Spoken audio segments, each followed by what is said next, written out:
Welcome in to Daily Faceoff Live, your go-to source for everything hockey. Live every weekday at noon Eastern.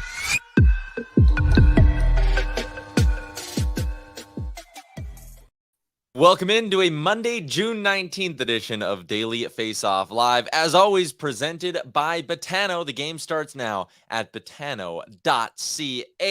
Monday, June 19th. We hope William Karlsson and the rest of the Vegas Golden Knights are doing okay with day 2 of their hangover, Frank. Yeah, it was quite a scene and love to see it. Love to see all the people out in Vegas as well who have supported that team quite literally, as he pointed out, since day one. We'll have more on that a little bit later on the show. But also, Frank, last week was relatively quiet. I'm starting to get bored. You're the plugged-in NHL insider. Am I going to get some news to chew on this week? I think so. Yeah, we saw the buyout window open on Friday with a bang. We'll touch on that in a second. But some teams, Tyler, were doing their pro scouting meetings last week. They come through that now with a game plan, an angle of attack. Some action is going to be heating up this week for sure on the trade front. So watch out for that. I'm going to be pissed off if you're lying to me, so I'm going to hold you to it. Let's talk about the news we got on Friday coming out of Vancouver. So 2 minutes and 30 seconds up on the clock. Oliver Ekman-Larsson, you're a free agent, coming a lot sooner than he probably thought when he signed that big, long 8-year deal back when he was still a member of the Arizona Coyotes. Let's break this down first, Frank, from the Canucks perspective, though. They were actually over the cap. They had to do something. Was buying out Oliver Ekman-Larsson and keeping him on the books for 8 more seasons. Was that the smart play here? You know, I tend to think not. And I understand why they did it. The cap savings in this first year alone are pretty significant, as you can see on the chart. $7.1 million in cap space for the Vancouver Canucks created. It's a long time to have that on the books. This actually doesn't even include all of the years. There's only 7 years on this chart. It goes for 8. So It's a long time to buy someone out. It's a lot of money in real cash, $20+ million. For the Canucks to pay Oliver Ekman-Larsson to go away. And so I think, look, there's a multifaceted breakdown to this. Part of it starts with the trade that the Vancouver Canucks made in the Jim Benning regime to go out and get Oliver Ekman-Larsson. They thought he'd be a difference maker. And in a lot of ways, they kicked their cap trouble down the road. They acquired they sent away Jay Beagle, Antoine Roussel, and Louis Eriksson, guys that combined for $12 million in cap hits that only had 1 more year on their deal. So they moved that off of their books and took a more long-term approach with Ekman-Larsson. And now they're kind of, in a way, Tyler, doing the same thing around. Different regime, yes, but they're taking the savings that they're going to get now and they're going to spread that out over the next few years. And so that $4.7 million cap hit that's going to be on their books a couple years from now, they're betting that the cap will be in the mid-90s by then, that it won't be too much of an issue to shoulder, a burden to have as dead cap space. And in a way, they're right. But they also could have not put themselves in this position, this current regime, by acquiring more salary at the trade deadline when they should have been moving it off of their books. Instead, they took on guys like Beauvillier and traded for Philip Hronek, things like that really put this team in a spot that was really untenable. You were over the cap. You had players to sign. They still have some players to sign this summer. And now basically in years when Philip Hronek will need a new deal, Elias Pettersson, all those guys that are going to be getting paid more eventually, yes, the cap's going up, but you're going to have some bigger contracts on your books by then as well, theoretically. So this it's a short-term fix, a nice, quick gratification that you get from buying this player out. Whereas we're also we were 1 day into the buyout window at the time. We don't know what the cap's going to be next season. And I wonder if the cap had gone up $3 million, would suddenly someone like Connor Garland be a little bit easier for a team to take on? Does it make sense to move on from that player and maybe even attach a sweetener to it if you need to, rather than having Oliver Ekman-Larsson on the books for the next 8 years? Yeah. Just quickly here before we move on, the other side of this, Oliver Ekman-Larsson going to be a UFA on July 1. Any teams you think that should have interest in him? Oh man, I think there's probably a whole bunch, and it's all going to come down to his willingness to play for a short-term, short money deal, which I would think at this point is the smartest thing for him. He can double dip. He's already getting paid basically $2.5 million from the Canucks for the next number of years. You've got that in your pocket already. Go sign a 1-year deal somewhere with a contender. Boston, Tampa, go down the list. There's a whole bunch of teams. I would imagine even the Stanley Cup champion Vegas Golden Knights, a lot of teams could add a left shot defenseman that makes sense. I mentioned Boston, Tampa, Florida, Seattle, Carolina, Detroit, and maybe the Vegas Golden Knights or the Islanders. Those are all teams that I think of right off the top of my head saying, man, they could use a player like this on a short-term, short money deal to go out and prove it and then cash in next summer yet again. The salary cap goes up in a significant way. Go and prove yourself. You talked about the line of thinking that the Canucks used here of, okay, it's going to be painful down the line, but it benefits us this year. And when the cap goes up, that dead money's it's not as much of a hindrance. Let's talk about some other teams that could maybe be sharing in that line of thinking, Frank. And you had your list last month of the top 5 buyout candidates. And it started with Kyler Yamamoto. It included Mike Riley, Mikael Granlund, Anthony Mantha, and Ryan Suter. I would add a guy like Matt Murray in there. Today on the DFL Rundown, you brought up Joel Armia of the Montreal Canadiens as well. Are any of these, as I rattle off the names, do you go, that's a smart buyout? And which ones do you think might happen but are maybe short-sighted? Well, I can share some intel with you with regards to someone like Kyler Yamamoto. I think enough teams have already stepped up and had conversations with the Edmonton Oilers that at the very worst case, they think they can unload him without having to attach an asset to him. So that's obviously a lot more palatable, even though the buyout is small in terms of $400 and some thousand on your cap. You'd certainly rather have no cap hit than have one at all. So I think that's something that the Oilers are looking at.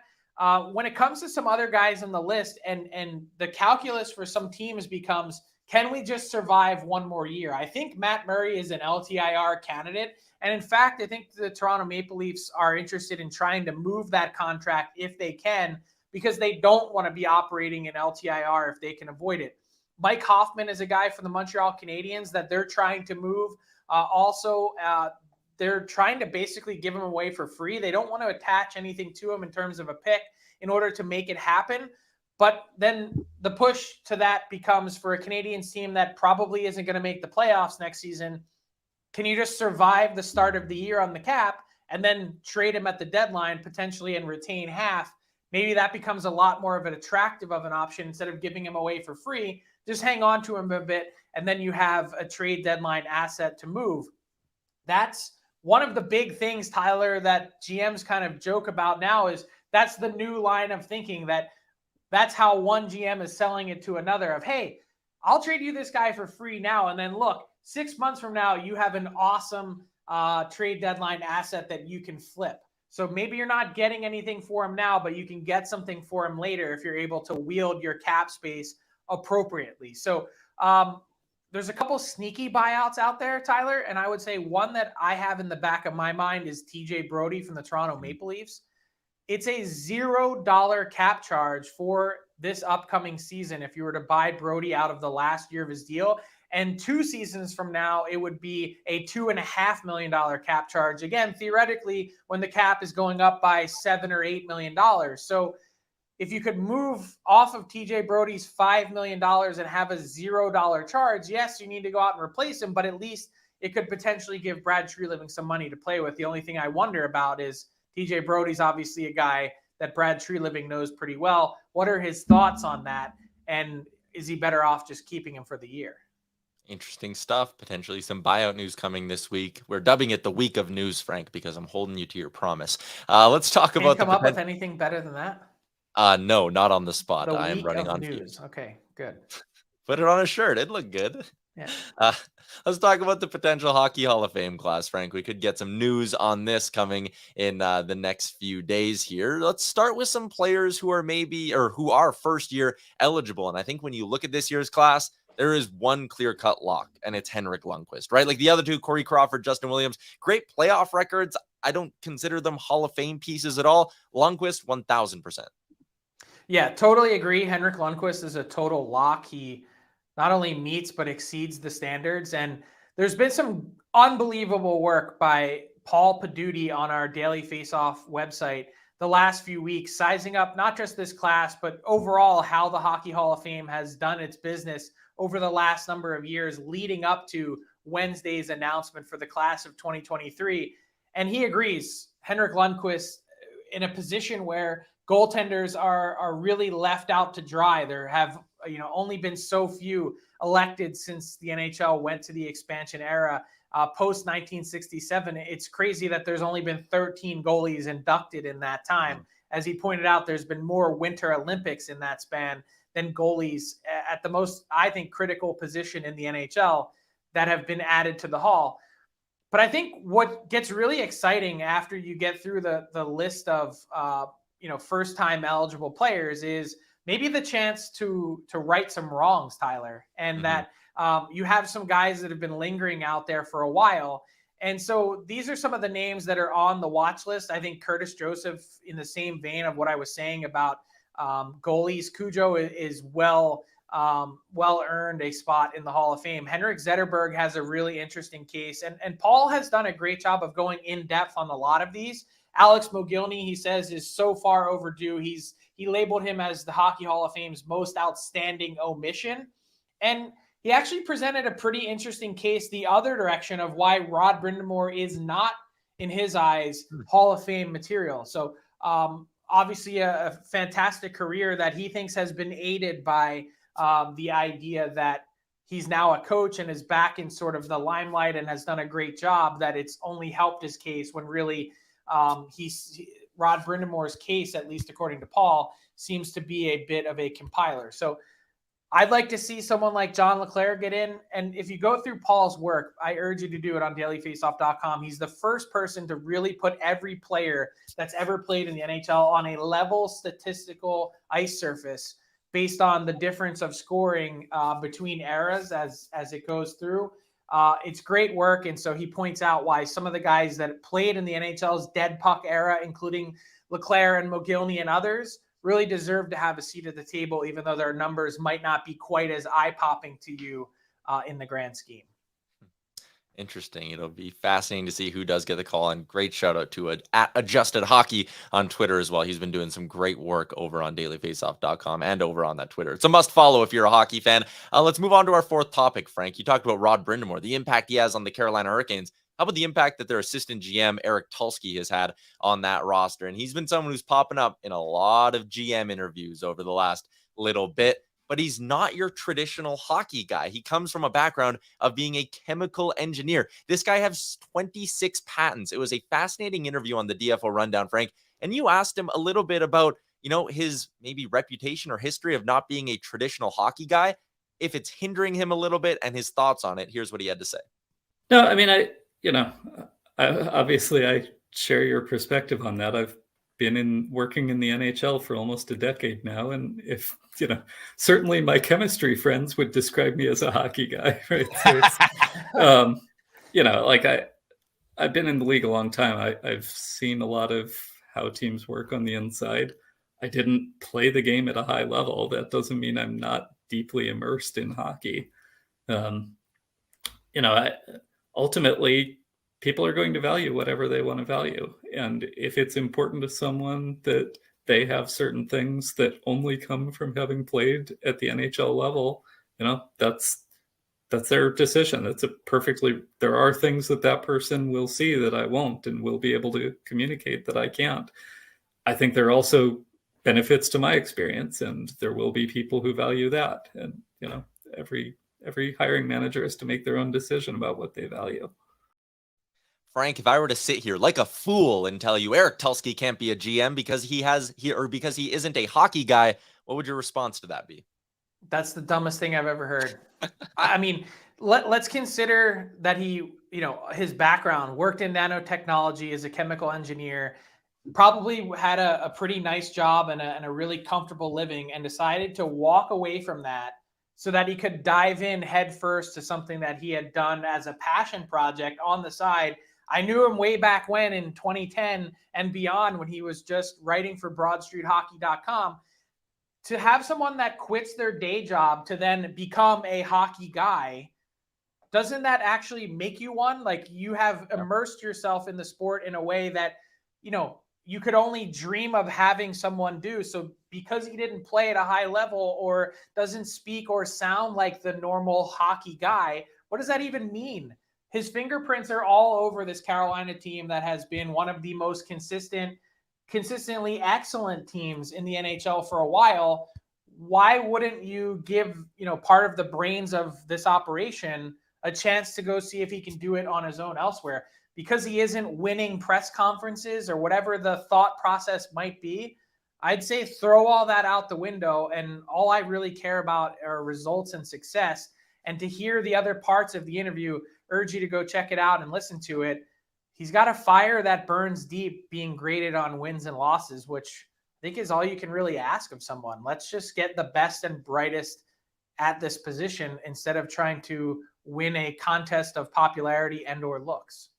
Yeah, 100%. The interview was fascinating. You can find it now on the DFO Rundown. We're a couple minutes behind, so let's get to this week's edition of the All 32 with Mollie Walker.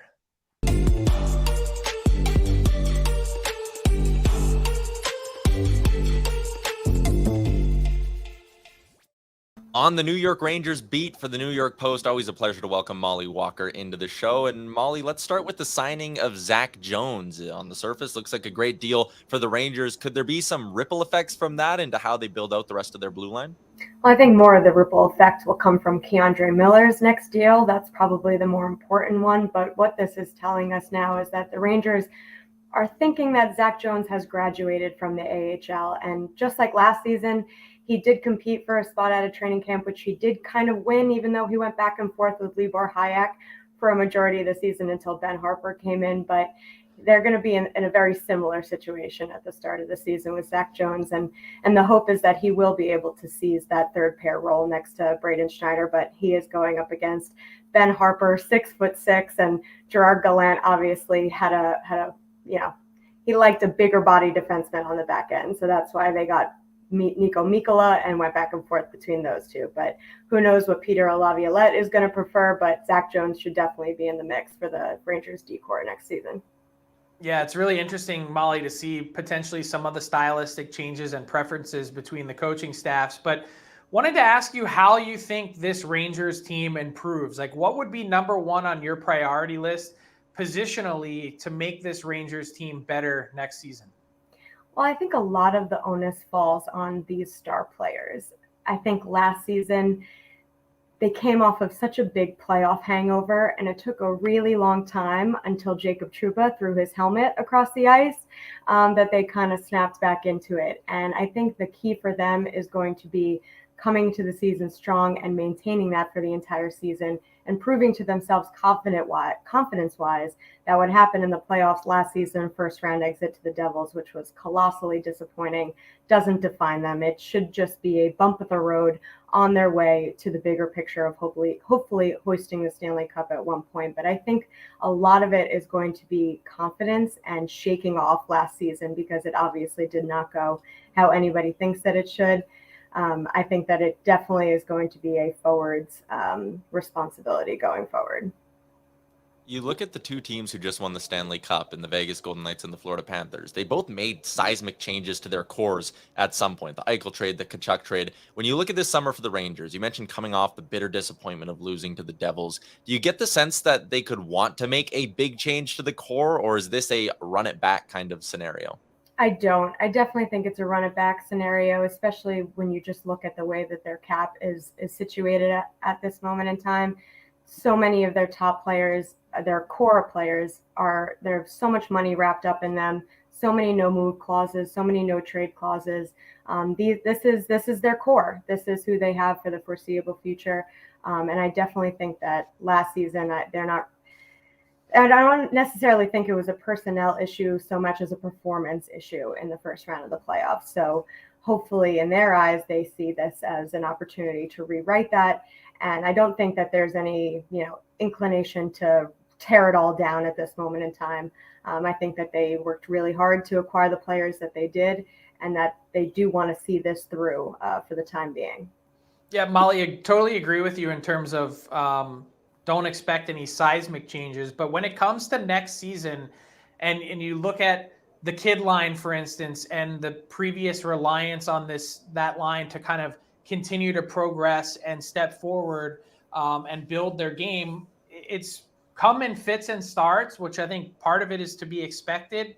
But how long of a leash do you think there is for those guys in terms of if they're not, meeting the level of expectation next season? Is that when we could begin to see some change there? Or do you think that's even possible that some of those discussions happen in the short term, given that they're all going to be owed contracts? Well, definitely. I think especially when it comes to Alexi Lafreniere and Capo Caco, I definitely think they have only so much more amount of time to prove what they can do in this league.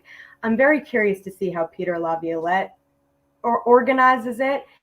Gerard Gallant obviously went with those three, the kid line, as more of a secondary scoring line.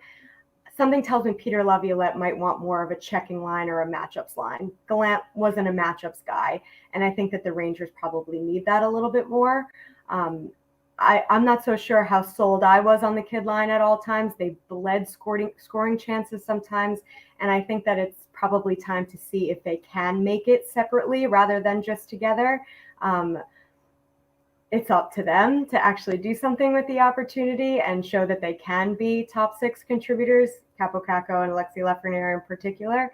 So I'm very curious to see how they do under Peter Laviolette and what he can bring out of them, especially Alexi Lafreniere. I feel like there are a lot of eyeballs on him this upcoming season, and a lot of onus falls on Peter Laviolette to see what he can get out of him. But it's all yet to be seen, and the leash is definitely getting shorter and shorter every year, and could be rounding out what his future looks like in the NHL, whether it's with the Rangers or not. A Rangers fan in the YouTube comments saying, no more kid line, please. They're begging for it. Molly, appreciate your insight as always. Thanks for hopping on the show today. Thanks for having me, guys.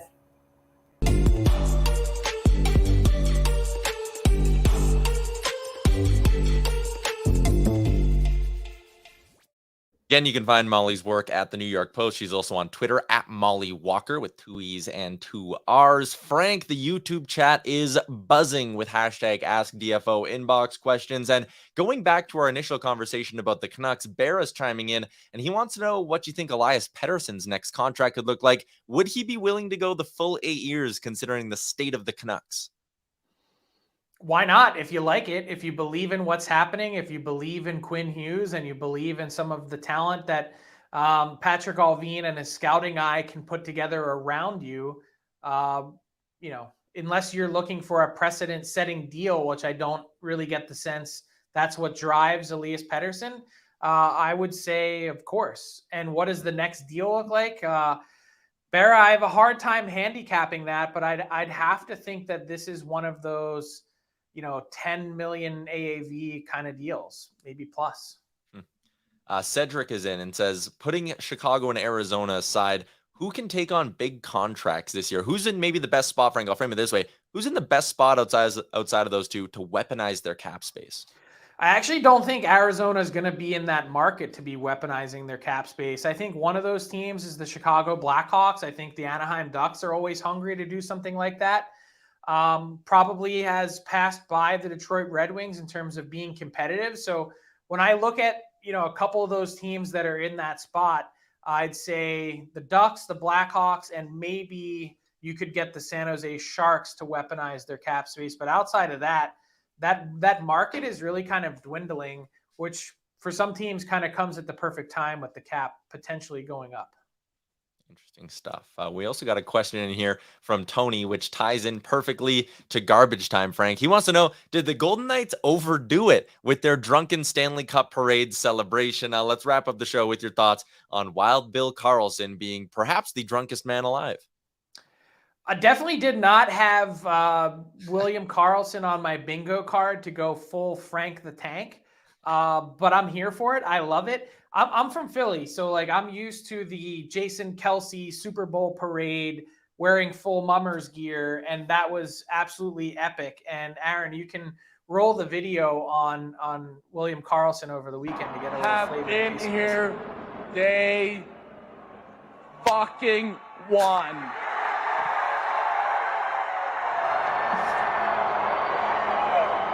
You guys are so amazing. We played Arizona in the first game, and we beat the shit out of them. I love how he goes back to the first regular season game in franchise history, like anyone even remembers that it was Arizona, aside from him. And the whole thing was fantastic. Did Vegas overdo it? It's Vegas. There is no overdoing it. And more to the point, my favorite part of the entire clip is when he finally just gets like shushed off the stage by someone. I don't know if they worked for the Golden Knights or whatever, but someone at some point was like, yo, get this guy out of here.